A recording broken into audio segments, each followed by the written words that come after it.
Hello everyone. Welcome to the online classes.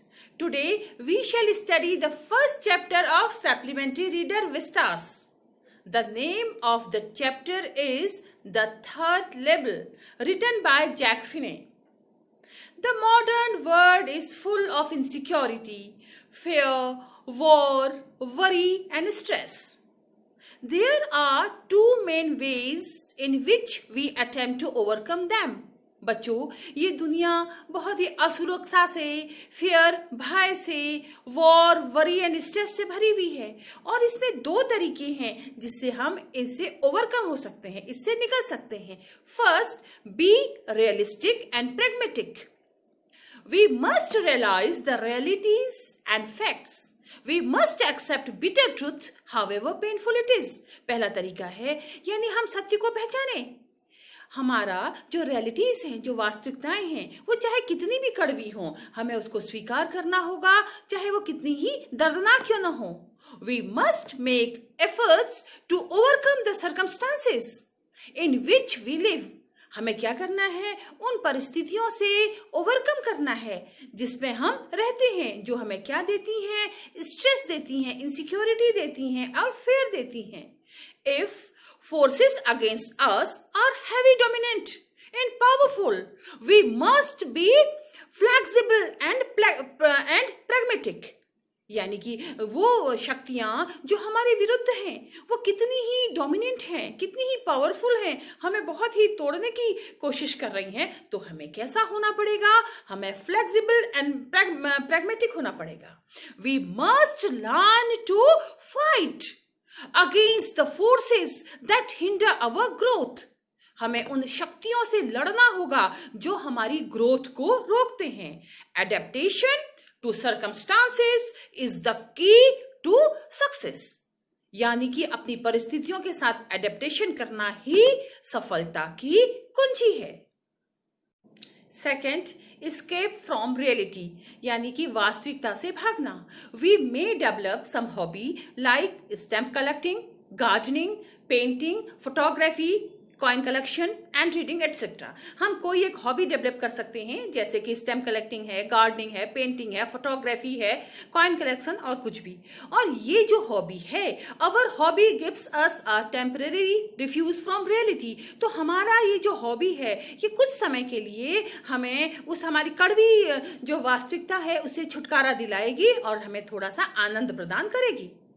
The story the third level refers to an exit, A way of escape from the reality. यहाँ पर बच्चों ये जो कहानी है the third level, ये जो है ये क्या बताती है हमें? An exit, a way of escape from the reality, यानी कि वास्तविकता से भागना. There is one main character of the story. इसमें एक मेन कैरेक्टर है. कौन है? Charlie. The protagonist of the story wants to enter the pleasant life of Gasburg in Illinois state of US. इसमें इस कहानी का जो नायक चार्ली है, वो जीवन की कड़वी सच्चाई से भागने के लिए वो कहाँ जाना चाहता है? एक बहुत खूबसूरत सी जगह गैसबर्ग जाना चाहता है. He gets lost in the subway. After wandering up and down, he reaches the third level of Grand Central State. Each and everything was in contrast there. Actually, the third level is merely a fantasy that exists in Charlie's mind only. तो actually बच्चों वो कहाँ जाना चाहता है? वो Illinois Gaisberg जाना चाहता है. तो एक दिन जब वो घर जा रहा होता है तो सबवे से जाते जाते वो किसी एक ऐसे गलियारे में घुसता चला जाता है और वहां भटकता रहता है और वो कहाँ पहुंच जाता है?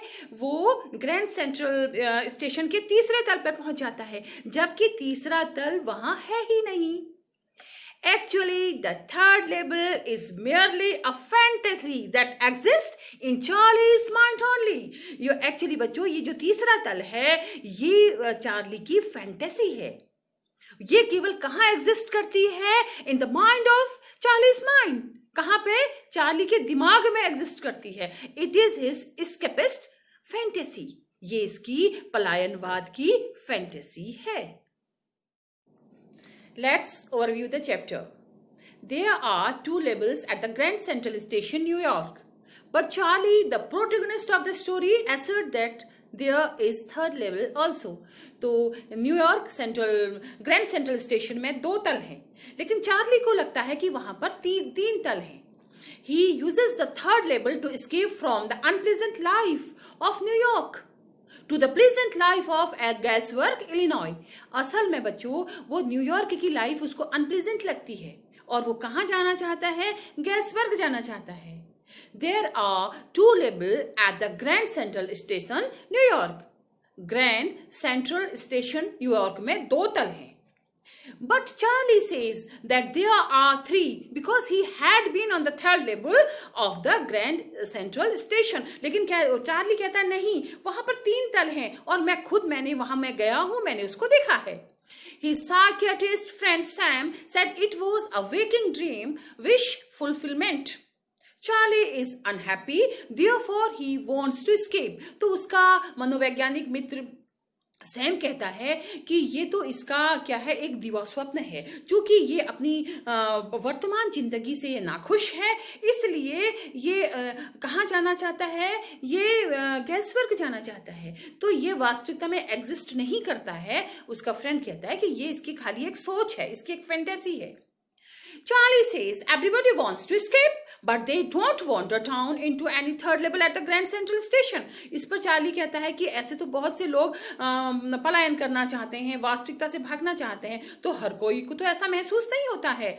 One night, Charlie worked late at the office.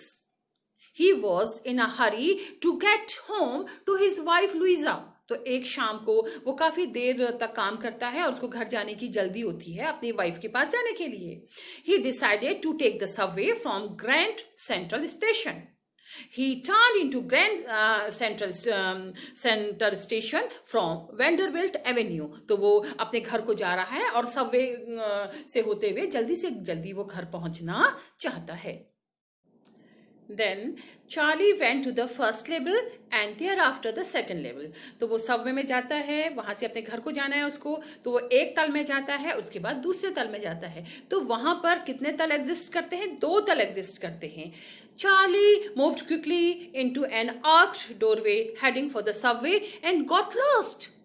He stayed in the long tunnel.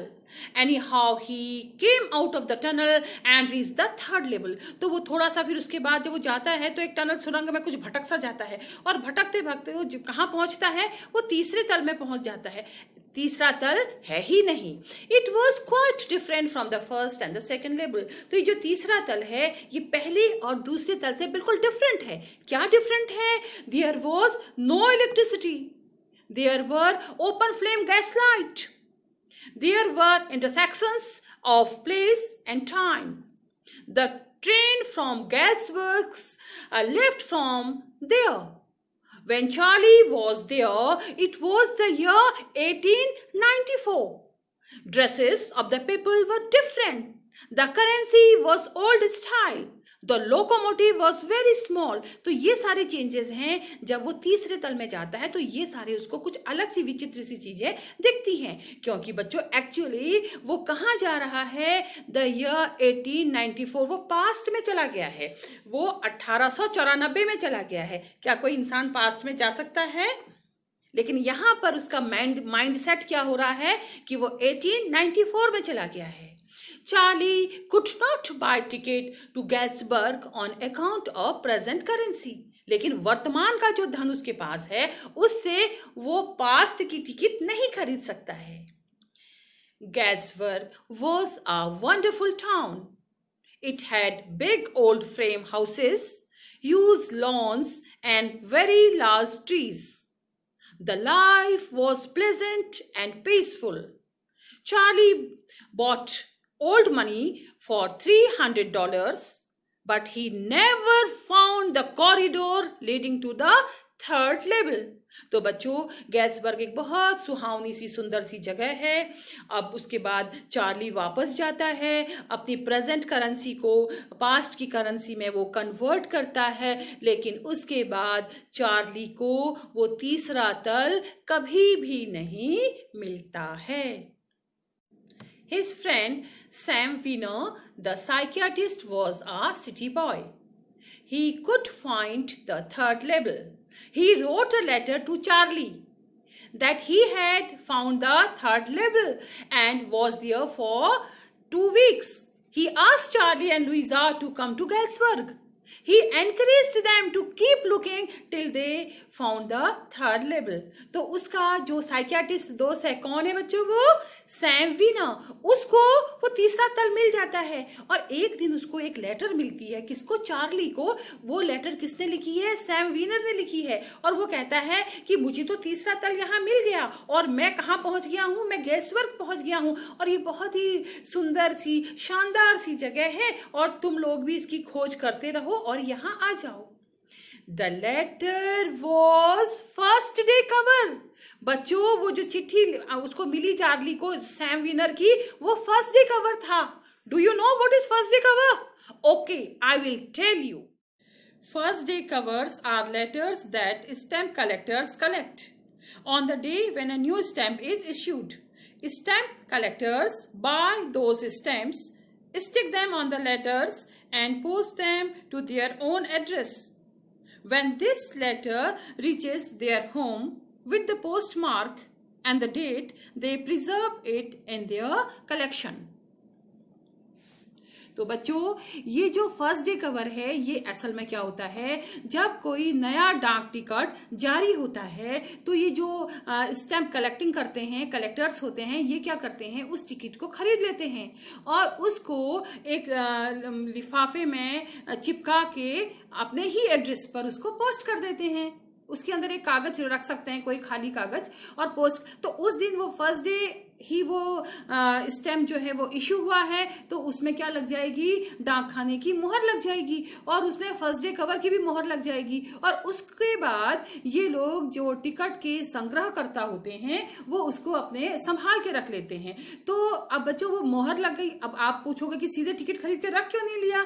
वो इसलिए नहीं रखा क्योंकि अपने ही एनवेलप में, अपने ही लिफाफे में उसको चिपका के उन्होंने खुद को डाला तो उसमें डाक खाने की मोहर लग गई और डाक खाने की मोहर लगने से उसकी डेट और साथ ही साथ कि ये फर्स्ट डे कवर है, ये प्रूफ हो गया। तो this is first day cover. Okay, I infer from Sam's letter to Charlie that it was another imagination of Charlie to prove that he was right about the third level. तो बच्चों, जो Sam का letter Charlie को आया, असल में वो भी चार्ली का एक इमेजिनेशन है, ये प्रूफ करने के लिए कि वो सही है, कि तीसरा तल एग्जिस्ट करता है। ये भी उसकी एक इमेजिनेशन ही है। Sam and Charlie lived in the present. The letter can't be far back dated as 18th July 1894। Sam और चार्ली तो वर्तमान में रहते हैं, तो चिट्ठी जो उसको आज वो मिली है वो 18 जुलाई 1894 की नहीं हो सकती। To escape the bitter life of New York, Charlie finds the third level to reach Galsburg. असल में न्यूयॉर्क की व्यस्त जिंदगी से वो जो उसको पसंद नहीं है, अनप्लेजेंट लाइफ से, ये एक चार्ली का एस्केप है और वो कहाँ जाना चाहता है? गेल्सबर्ग जाना चाहता है। Sam is also transported to Galsburg. Here fantasy and reality are also interwoven. यहां पर वास्तविकता और इमेजिनेशन आपस में गुथ गई है। This brings us to the end of the chapter. Keep learning, keep practising. Thank you.